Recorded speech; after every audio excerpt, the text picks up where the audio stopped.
Joseph R. Pierce, Petty Officer First Class, Aviation Electrician's Mate, retired. And I was ready to leave tail hooking forever. So I went to a P3 school at Moffett Field. And from there they sent me to VP 68, which is what we're celebrating here. And the first thing the senior chief told me was, get the tail hook out of your ass, Pierce. I'm like, why just, what? It was like, that was the only thing I knew. So I was shop supervisor. I had people with different skills and stuff, and we did well. And then I went to what they called the tool room, and I was the IMRO manager. I won't even tell you what that is. It's about the test equipment, being ready to deploy. You have to have stuff pre-positioned where you're going, so I was in charge of that. It was pretty good. We got a really good inspection from the wing. Then they moved me up to safety, and I was a safety petty officer for squadron. I inspected the quality assurance division, which was my favorite thing to do. And they put me in charge of the Fat Boy program. They had a thing, they measured the neck and the belly, and I gave classes on nutrition. Where I got the training for that, I don't know, but I did that. VP 68. I came from a place in the A7s where they went out for 2 hours and came back broke. We had to fix them, turn them around, and get them out. And we had to keep them up. And maintenance was on you like this, gonna get this plane up, you know.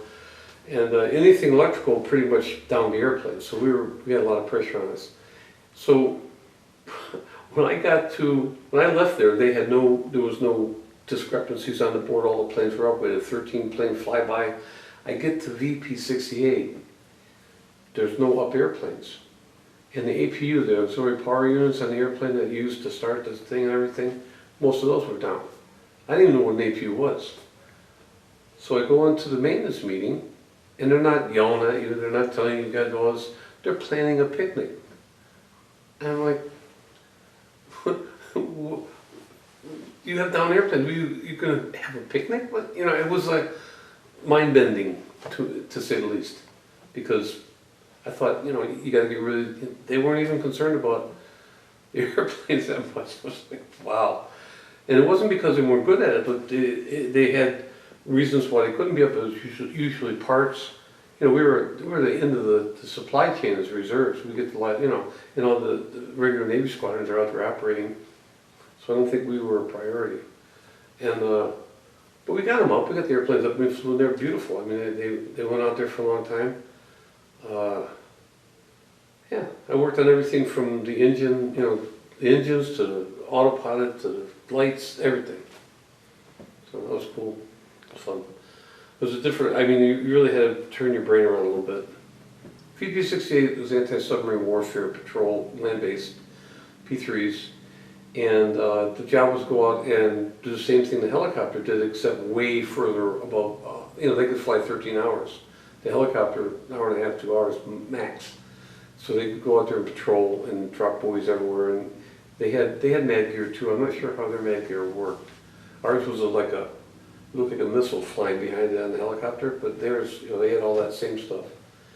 They had better navigation equipment. They had the ASN 42, and that was replaced by ASN 71, I think. But yeah, we had to go out there every morning and put in the where we were, so when they flew away, they would know how far they went from, you know. And then that all changed with GPS. I mean, please, you know, it's obsolete. So a lot of stuff I worked on is now obsolete, and the P3 was as old as the A7s. I think 1961 or 62. They were first used in Cuba for the blockade. They had P3s flying over Cuba. That's old era. So yeah, and there's really good aircraft. I would fly at any time. I became a plane captain on that as well, and yeah, it was a learning curve, but it was fun. When you become a plane captain, basically what it means is that you can go out there and tell them that it's safe for flight. You can tell them that, you know, all the lights work, the power is good, the APU's up, or, you know, you just basically inspect the airplane every day, make sure that it's ready to go, and tell them it's up. And that's all a plane captain does in any airplane. And they launch it. You know, you have to go out there and do all the. I was a line troubleshooter on the P3, the H2, and on the carrier, the A7. So that was, the final check. You had to go down the side of the airplane, tell the launching officer that, it's ready to go, and then get the heck out of the way. But the P3 is a little less, but you had to watch out for the blades. The A7, you don't want to get sucked in, but the blades on the P3, that was, you had in your mind, you had to have, those were always turning. When you looked at the airplane, you never walked where they might turn. That was an eye-opener too for the P3. But it's really, I think most people in aviation, in the Navy, I think land-based patrol airplanes are probably the best job.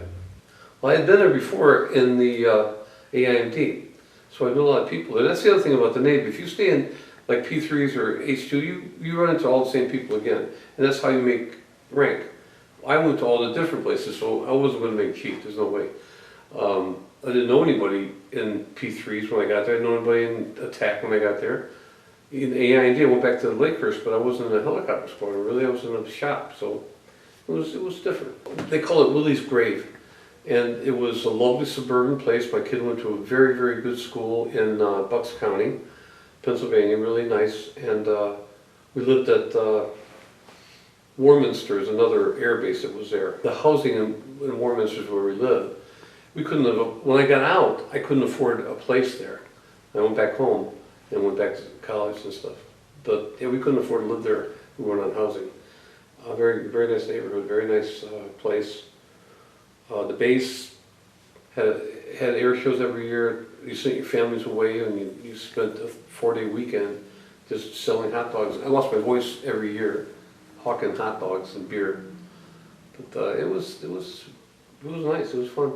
And they had a museum. It was a very historical place. They had the first, so sort of like a helicopter, a pig carrying, had this plane that flew with blades. There was even some movies and stuff where it came in, landed on the White House lawn and stuff. It was pretty cool. I can't remember, it was gyrocopter, so I don't know what it was. But it was a historical place. It was fun. We found out in Johnsville, they did a lot of engineering, and one of the guys on the F-14 was doing some engineering on it. He went to the shelf, took this connector, used it for a system. Great. Except that company was out of business. They had to re-spool up the whole manufacturing on it because that part didn't exist anymore.